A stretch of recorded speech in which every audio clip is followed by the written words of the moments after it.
ఎడారిలో సెలయేర్లు ఆగస్టు 22వ తారీఖు. కడమ వారిలో కొందరు పలకల మీదను కొందరు ఓడ చెక్కల మీదను పోవలెననియు ఆజ్ఞాపించెను. ఇలాగు అందరూ తప్పించుకుని దరిచేరిరి. అపోస్తలుల కార్యములు 27వ అధ్యాయము 44వ వచనం. మానవ జీవిత కథలో విశ్వాసపు వెలుగు నీడలన్నీ పౌలు చేసిన ఈ తుది ప్రయాణపు జయాపజయాల్లో ప్రతిబింబిస్తూ ఉంటాయి. ఈ అద్భుత గాథలోని విశేషం ఏమిటంటే, ఇందులో ఎదురైన ఇబ్బందులన్నింటిలో దేవుని అదృశ్య హస్తపు ఛాయలు అల్లుకుపోయి కనిపిస్తూ ఉంటాయి. ఆ విశ్వాసపు దారి అంతా పూలబాట అని అందరూ సామాన్యంగా అనుకుంటూ ఉంటారు. దేవుడు తన జనుల జీవిత విధానాలలో జోక్యం కల్పించుకొని వారిని బాధల దశలో నుండి అద్భుతమైన రీతిలో పైకెత్తి తప్పిస్తాడనుకుంటారు. కానీ వాస్తవం దీనికి వ్యతిరేకంగా ఉంటుంది. హేబేలు దగ్గర నుండి నిన్న మొన్నటి హతసాక్షి వరకు ఈ సాక్షి సమూహం మేఘమంతటిని పరిశీలించి చూస్తే వాళ్ళ జీవితాలు కష్ట సుఖాల కావడి కొండలే. విశ్వాసి బాధలను అనుభవిస్తూ ఉన్న సమయంలో కూడా ఆత్మలో కృంగిపోకుండా ఉండగలడు అనడానికి పౌలు అందరికంటే మంచి ఉదాహరణ.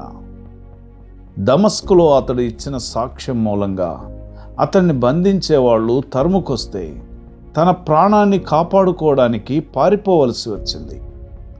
అంతేగాని ఆ పరిశుద్ధుడైన అపోస్తలుణ్ణి శత్రువుల నుండి తప్పించడానికి అగ్నితో ఉరుములతో పరలోకపు రథాల సమూహం దిగిరాలేదు. అతన్ని బుట్టలో పెట్టి కిటికీలో గుండా దమస్కు గోడ క్రిందికి దించి అతడు పారిపోవడానికి అక్కడి విశ్వాసులు సహాయం చేయవలసి వచ్చింది. పాత బట్టలు వేసుకునే బుట్టలో కూరగాయల్లాగానో మురికి బట్టల్లాగానో ఆ క్రీస్తు సేవకుణ్ణి బుట్టలో పెట్టి కిటికీలో గుండా దించి లజ్జాకరమైన పరిస్థితుల్లో శత్రువుల ద్వేషాన్ని తప్పించుకునేందుకు పంపివేయాల్సి వచ్చింది. పౌలు ఒంటరిగా చీకటి కోపాల్లో నెలల తరబడి ఉన్నాడు. తాను ఆశతో ఎదురు చూసిన సమయాల గురించి, ఉపవాసాల గురించి, స్నేహితులు ఏకాకిని చేసి వెళ్ళిపోవడాలు, క్రూరమైన దెబ్బలు తినడము, వీటన్నిటి గురించి అతడు చెప్పాడు. ఇక్కడైతే దేవుడు క్షేమంగా గమ్యానికి చేరుస్తానని ప్రమాణం చేసిన తర్వాత కూడా ఆ తుఫాను రేగిన సముద్రంలో కొట్టుకుపోవలసి వచ్చింది. చంపేయాలని చూస్తున్న సైనికులను జాగ్రత్తగా కనిపెట్టి చూడవలసి వచ్చింది. చివరికి ఆ ఓడలో నుండి బయటపడే సమయం వచ్చినప్పుడు ఆ మహాత్ముడిని తీసుకువెళ్ళడానికి ఏ నావా అందుబాటులో లేదు. ఎగసిపడుతున్న అలలను నిమ్మళింపజేయడానికి ఏ దేవత ఆ నీటి మీద నడిచి రాలేదు.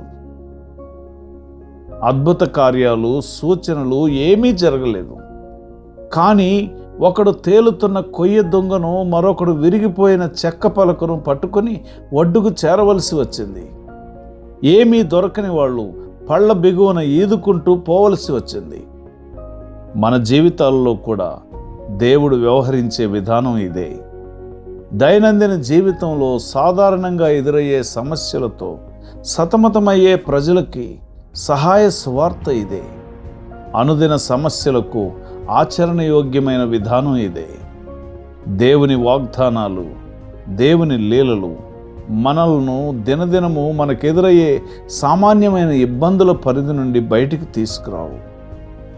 ఎందుకంటే ఈ ఇబ్బందుల వల్లనే మన విశ్వాసం పరిపక్వం అయ్యేది. దేవుడు మన అనుదిన జీవితపు అనుభవాల అల్లికలోనే తన ప్రేమ, కృపల పసిడి దారాలను పెనవేస్తూ ఉంటాడు. ప్రియ స్నేహితుడా, నీ జీవితంలో కూడా ఇలాంటి పరిస్థితులను ఎదుర్కొంటున్నావా?